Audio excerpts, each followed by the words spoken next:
Hello, dear subscribers. So I unexpectedly found myself doing this video.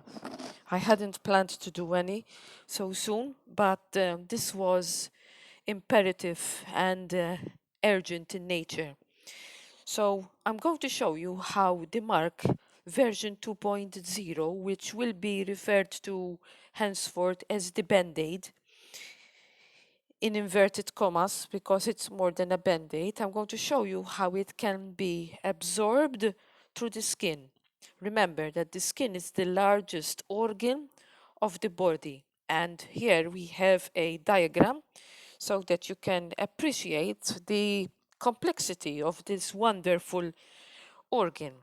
So for all intents and purposes, as we can see, the skin is comprised of three layers. The upper layer, which is depicted in red, is the epidermis. The middle layer is the dermis, depicted in pink. And the lowermost layer is depicted in yellow, and that is the hypodermis. So let's begin with the uppermost layer.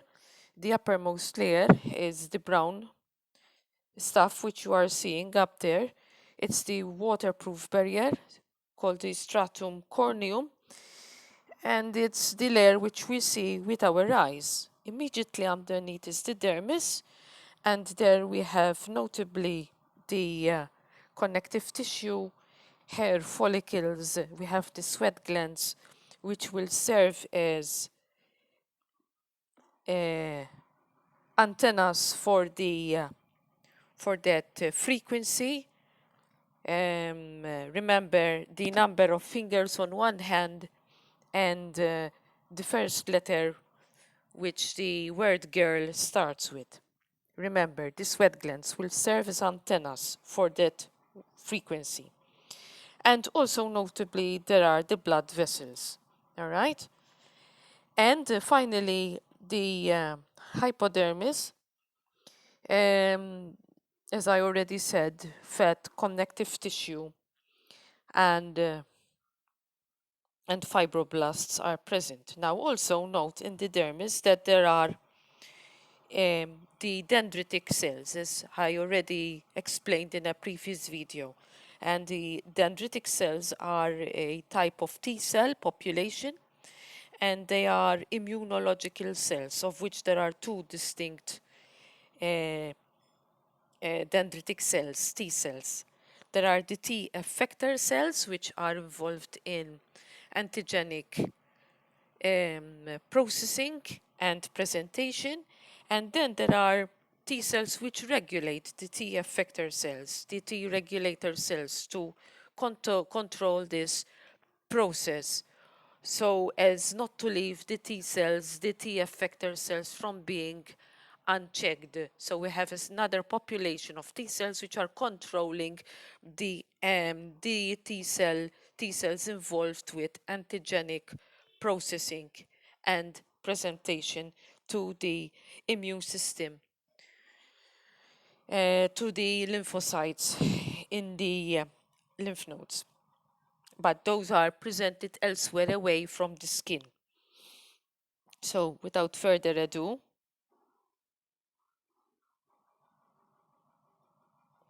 there has been a lot of interest with transdermal vaccination via 3D printed microneedles, which induce potent humoral and cellular immunity, which I have already discussed in a previous video posted recently. And this process of injection is essential for combating emerging epidemics and pandemics. They need to remind you of that all the time. And these microneedle patches are designed to precisely deliver cargoes, and they're telling you they will be delivering cargoes. That's what it is.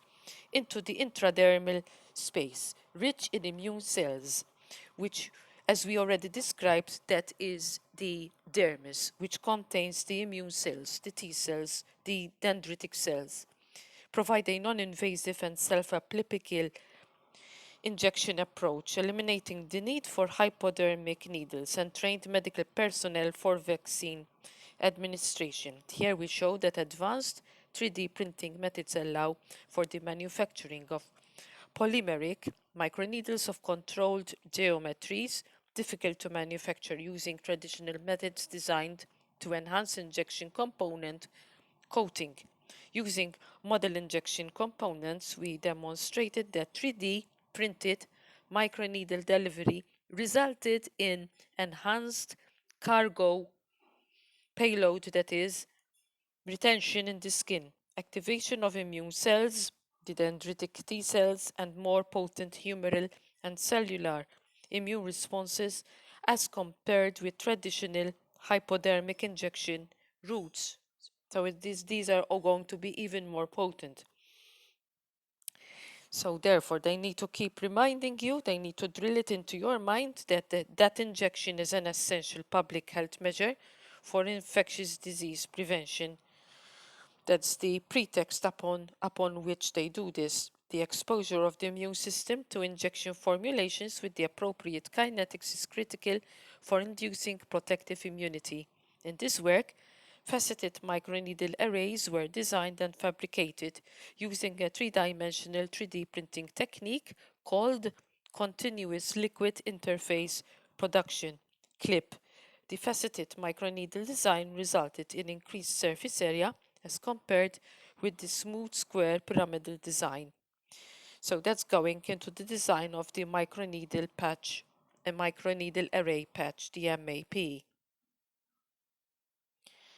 which I shall scroll and you can pause and read at leisure if you like. And there it's mentioning the populations of T cells in the dermis, which will interact with this microneedle patch array. And again, you need to be reminded that these injections play a vital role in global healthcare.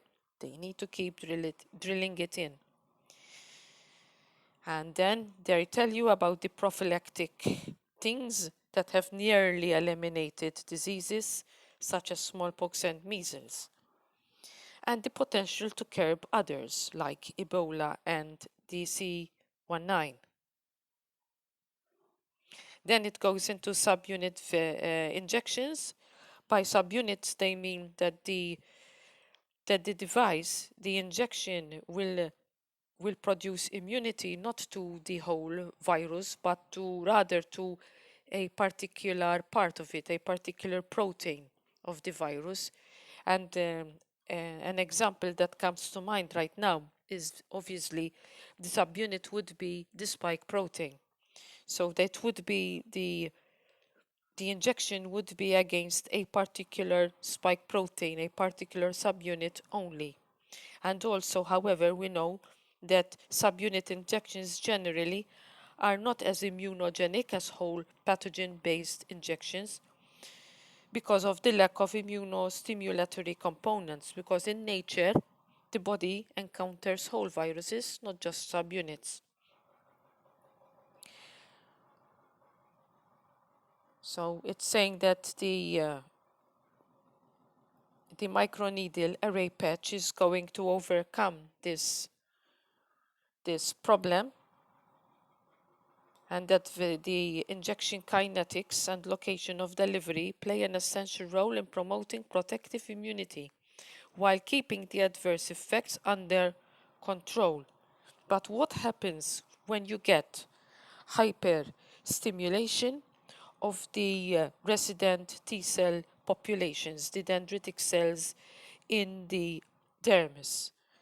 Hyperstimulation can give rise to unchecked activity of the T effector cells, as I already explained, the dendritic cells which are involved in processing of antigens and presentation to the lymphoid system, the immune system. Unchecked activity of the T effector cells by the T regulator cells can result in an imbalance, and therefore that would be the origin of an autoimmune disease. And hence, this comes to mind. Revelation 16 verse 2. And the first went and poured out his phial upon the earth, and there fell a noisome and grievous sore upon the men which had the mark of the beast, and upon them which worshipped his image. So this grievous sore is going to be a result of, I believe, unchecked activity of the dendritic cells of the T effector type, unchecked by the T regulator type. There will be imbalance between these two types of cells in such a way that the T effector cells will be hyperactive and shift the balance in favor of autoimmune disease, where the body will start to attack itself. And this effect will not only be in the skin, but also at a distant location in other organs in the body, particularly those which are rich in lymphoid tissue. That would be your lymph nodes, that would be the liver, and also other organs which have a rich blood supply and are richly supplied with immunological cells. And to keep that short, I wanted to show you this. This is very telling. This is the smoking gun. Now we finally have it. I will enlarge that a bit. Right. So penetration. This is taken from, this is a scientific article written 2009, penetration and translocation of nanoparticles through skin. In 2008, Professor Lisa DeLuise reported that exposing mice to a clinically relevant dose of ultraviolet radiation, get this, increases the skin permeation of quantum dot nanoparticles. And you can look that communication up, Mortensen et al., 2008. This is the first in vivo study, so it's not an in vitro petri dish study. This is an in vivo study in living organisms, in mice. And this is now to be implemented upon humans. So let's go back to where we were. This is the first in vivo study to investigate the effect of skin barrier on nanoparticle skin penetration. Transmission electron microscopy studies discovered the penetration pathway to be through the intercellular lipid lamellae. The figure here shown provides an example of quantum dot penetration through the stratum corneum and epidermis into the dermis 24 hours after UVR skin exposure using fluorescence microscopy. So, those of you who have been wondering why there are now streetlights that enable UV radiation to be emitted, those streetlights that supposedly were normal streetlights but by some, in inverted commas, manufacturing defect started emitting UV radiation, that is not by accident. That is by design. That is to facilitate the passage of the quantum dot nanoparticles from the dermis into the blood circulation through the capillary loops in the skin. Additional research has been published on determining the impact of time following UVR exposure on nanoparticle permeation. Again, Mortensen et al. 2000. And a review of factors affecting epithelial tissue penetration was published. DeLuise, Mortensen and Elder, 2009. Furthermore, preliminary research has been done to quantify ex vivo skin barrier disruption and surface chemistry dependent nanoparticle permeation, as well as in vitro skin cell uptake and toxicity.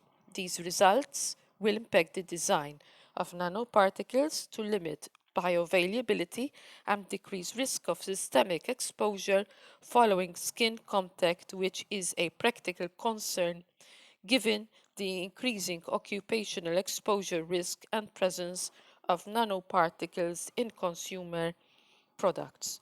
And there you have the references, the three that were referred to.